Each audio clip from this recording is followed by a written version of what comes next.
Well, what's going on, fellow pocket knife lovers, EDC enthusiasts, and just people who love using your tools? If you're like me and you're looking to throw another pocket knife into the collection and into the regular rotation of use, for me, I'm always kind of looking for something that kind of stands out. Either a profile, a design, maybe materials, or maybe even where it's from, an exotic location that I'm not super familiar with. That's always something I'm kind of looking for and interested in putting in my rotation for my pocket knives. Well, that's exactly what we're getting with the Z series from Acta non-Verba. Not only does this have such a unique deployment, a glow-in-the-dark bead, kind of cyberpunk profile with the Z200, but also offering flipper versions with frame locks in the Z100 series, but also the fact that these come straight out of the Czech Republic. I know the Czechs can make a good firearm. Can they make a good pocket knife? That's what I want to find out with you today. But before we jump into all the action and blade footage and usage and details,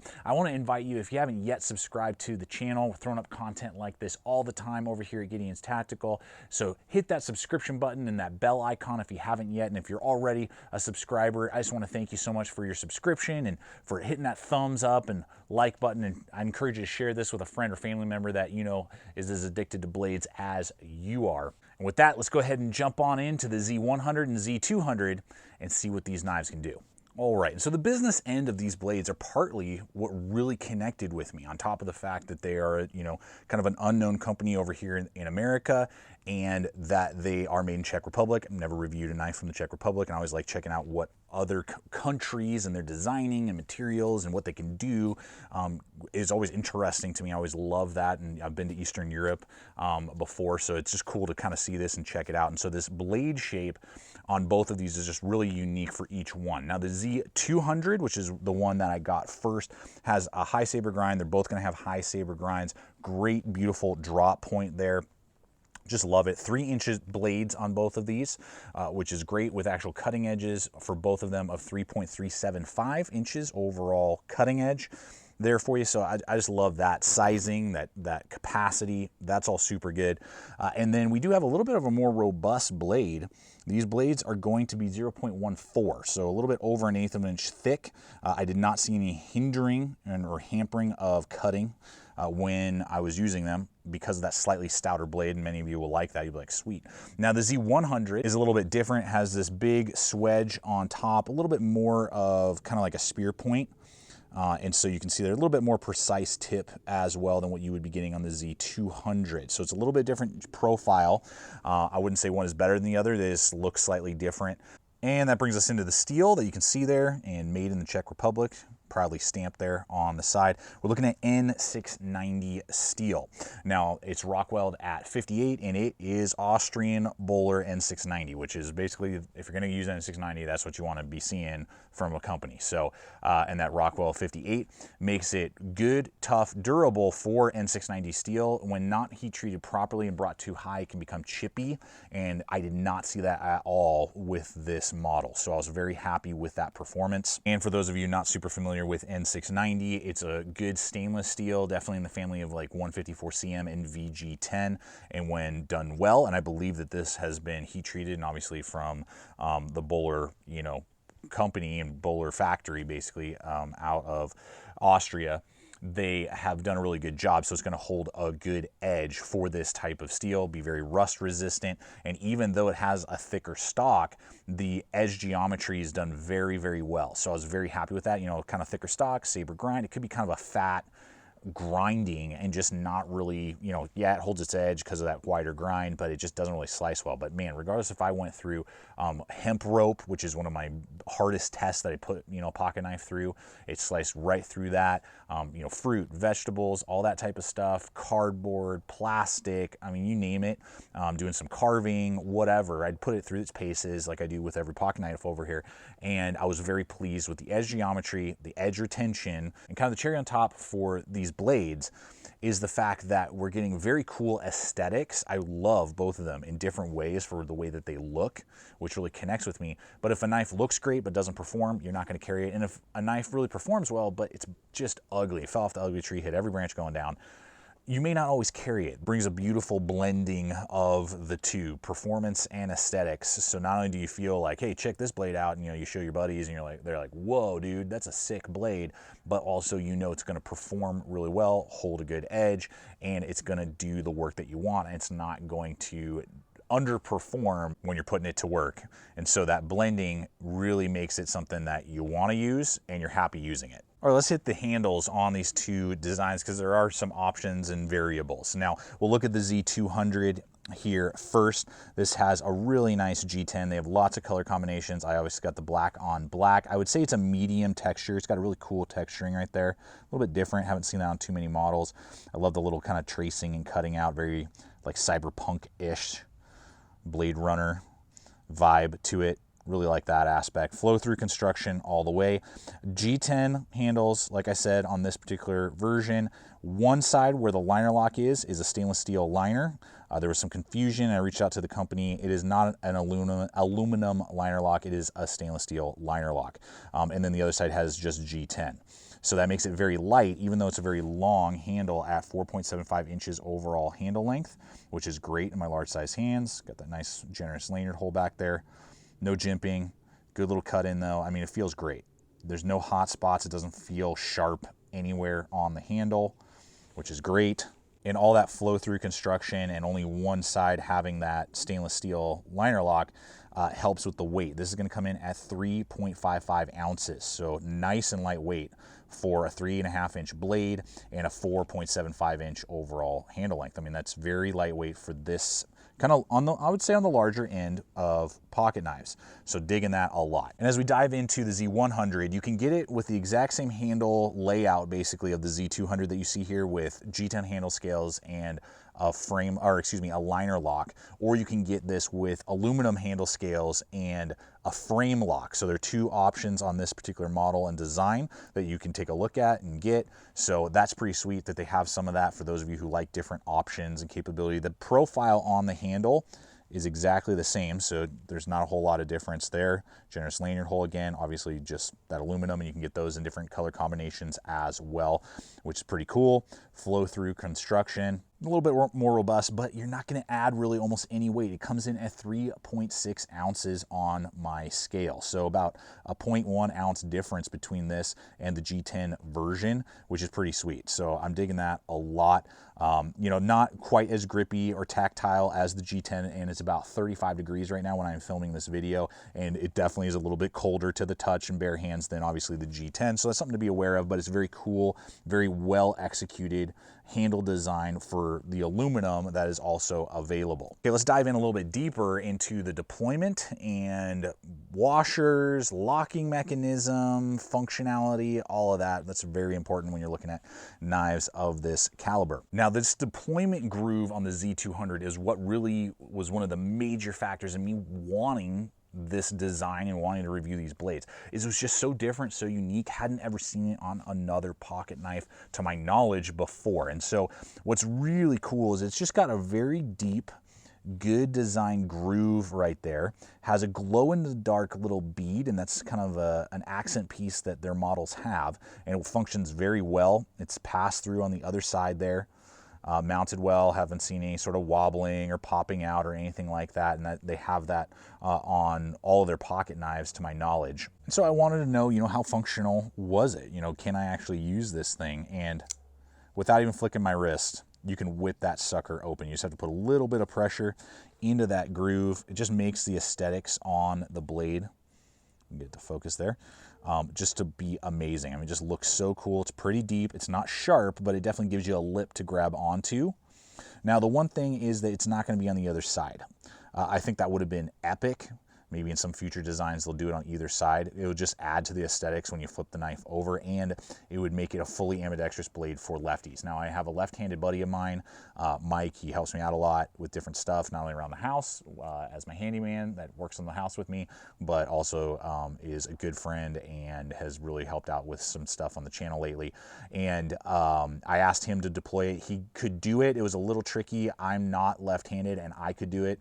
And so I think if you got the hang of it, you could do it if you just really connect with this design. You're not really into flippers. I think it's capable, and with the pocket clip we'll talk about in a little bit, you could make it ambidextrous. I think if they did that groove on either side, obviously it would be fully ambidextrous, but it's sick, guys. I mean, it just looks so cool. It's so unique.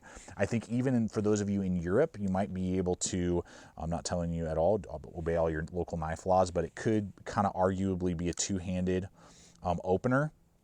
And then, you know, if you want to, obviously, you open that bad boy like that. And then we'll hit the locking mechanism right here before we get into the pivot stuff. We'll go look at the Z100, but you can see that liner lock hits very nicely. It's really nice and milled, no rock, and really good up and down. So very solid, good lockup, very easy to disengage, close, all that. Now we'll come back to this in a little bit with the pivot, but I just want to hit the flipper on the Z100 design. It's going to have that little glow-in-the-dark bead inside the flipper there. You can see it through. Very cool, and definitely, you know, retains that light for a little while, which is sweet. Nice, big, pronounced flipper. Nothing really to write home about. It's just really, really functional. It's going to add to the lockup on the Z100 model, so you have more of a deep guard right there is what the flipper is going to do for you. And it's really nice and angled in the right direction, which I really like, and very easy to whip open. So that is a very good thing. Don't have to even flick the wrist. It's going to fly open, and it's easy to engage for righties or lefties. So if you are a lefty, it's probably better to go with the Z100 model unless you really want to kind of learn the technique for the Z200 for you lefties. We'll hit that frame lock right there. You can see it covers up about 80% of the blade, which is really good. And then they have screwed in, because it's aluminum, they've screwed in that stainless steel stop pad right there to really keep it nice and secure. Zero rock side to side. No wobble up and down either. So very happy with that. Very robust, good lockup, and very easy to then disengage. Now you guys have seen how smooth the deployment is. I'm very happy with the deployment. I was really kind of surprised. And as I began to kind of look at the washers, you can see in there white washers. So right away I was like, huh, that's really interesting. So I reached out to ANV Knives, and they've just been very helpful communicating with me as I've been doing this process, because I'm wanting to learn and give you guys the data and information. And so here's the response that they gave me for these washers, is that they are our custom-made pure PTFE Teflon washers that we make in-house with our own tooling. It has 6 lube containers in each washer, and there's always 2 of them on each side to ensure smoothness of action, even on the G10 handle scale. So these are custom-made dueling with the 6 lubricant containers. I'm guessing like little holes maybe that they put in there to hold the lube, and there's no lube coming out of it, but they do give you a little tiny lube container, which is super cool. That if you want, over time, if you want to, you know, re-lube the action, no puns intended there. But this has that for the pivot. So that's what they're doing. And so I am glad that they didn't just go to the hardware store and pick up some Teflon washers, you know, throw them on there, that they really thought through it, doubled them up, put lubricant on it, and giving you that option. And I believe that as the smoothness and functionality that I am seeing and the nice tight lockup, all of that, you know, is good. I have really no complaints, and particularly for the pricing that we're talking about. Now, some people will be like, oh, I gotta have ball bearings, or oh, you know, it should be bronze or whatever, and that's fine. That's up for you to determine if that is a make or break for you. For me, because of what I'm seeing and because of obviously attention to detail and customization they decided to go with, there's a reasoning for that. The positive would be ball bearings tend to get a lot more gritty and gunky real quick, and are really hard to kind of maintain in grittier, grimier conditions. Bronze and Teflon and those types are not as difficult to deal with. And then you will have technically a smoother, particularly because there's 2 of them in the lubricant inside. There is a smoothness on the G10 and options that they went with that you don't always see with bronze bushings when you are looking at them on certain models. You can just feel like a sense of grittiness on them, so you don't get that. You get a very smooth, buttery feeling with the pivot and with the deployment on these ANV blades. If you guys have been watching the channel for a while, you know this is my favorite style of pocket clip for everyday carry on the market, is the wire paperclip looking design. They seem to function just so well. They're so low profile, and they do a great job on these Z1 and 200s. So what we have is a nice little lip or flare, but not being overly aggressive. Obviously isn't going to scratch up your car like some other ones would be because of all the rounded edges. Blacked out, very strong and robust. They don't feel flimsy or flexy in that regard. Huge loop over, so that would easily go over your reinforced pockets, say like on a 511 or a Vertex pair of pants. So very deep ride. I love that. It's going to be the same on both, and it's ambidextrous for both. You guys can see there are those two little holes on either side. You just unscrew that bolt and you can swap it over. And that's the same for the Z200 and Z100 in all their different options. All right, guys, let's go ahead and hit competitive options, pricing, all that type of stuff. Now, I bought the Z200 out the gate. The cheapest I saw it was $77 for the stonewash, I believe, finish. And they had a lot of different color combinations on the handle: red, orange, green, black. So there was a lot going on there, and those were as low as $77 over on Blade HQ. The black on black version is $101, and that's just really to get the black on black. So it fluctuates anywhere in between there, just depends on combinations and color combinations of that type. For the Z200, the Z100, as long as you go with the liner lock, is exactly the same pricing. Basically as low if you go with just a satin blade or stonewash blade, and then the different color combinations can be as low as about $77 and go up to about $101. And then if you go in the frame lock Z100s, then it starts to go up in pricing after that. So just kind of keep that in consideration. There's a lot of variables there, but I mean, for under $100, you can easily get yourself into either design, and then you can go up depending on color combinations, blade coatings, and locking mechanism, particularly on the Z100.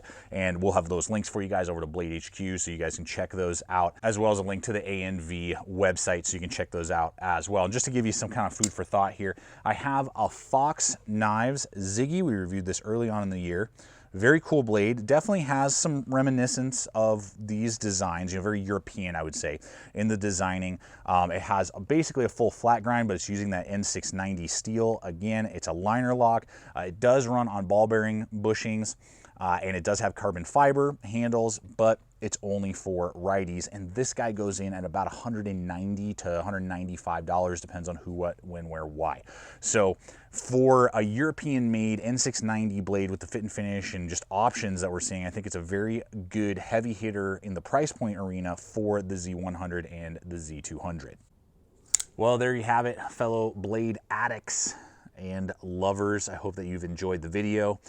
I'm digging them. What we're getting, the fit and finish, the quality control, the options, the pricing, all of it just really is connecting with me with these Z Series 100 and 200.